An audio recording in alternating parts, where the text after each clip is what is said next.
The other week, right before July 4th, Congress passed Trump's one big budget bill. It came right down to the wire and there was drama, but it passed.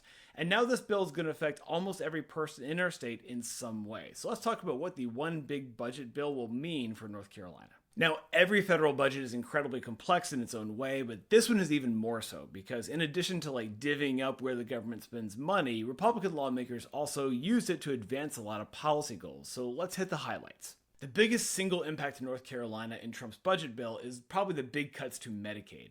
By cutting Medicaid itself, as well as changing the rules for how it's administered, the Republican budget is probably going to force North Carolina's Medicaid expansion program to end, which is going to kick around 660,000 North Carolinians off their health care. That loss of healthcare coverage will be felt most heavily in rural counties, which have a very disproportionate share of Medicaid recipients. Those Medicaid cuts are also projected to tip at least 5 more of North Carolina's rural hospitals into closing and put a lot more at risk of closing.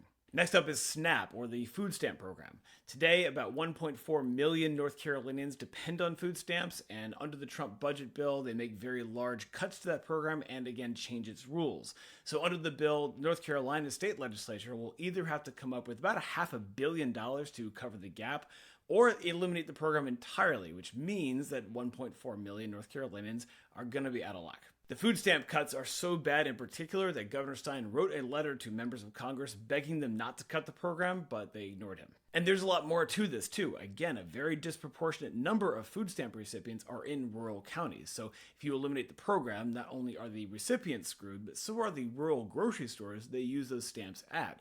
So now you can see a lot of rural grocery stores close, which has this whole chain reaction on rural economies. The bill made very large changes to the Pell Grant program to restrict eligibility, which is going to kick a lot of people off.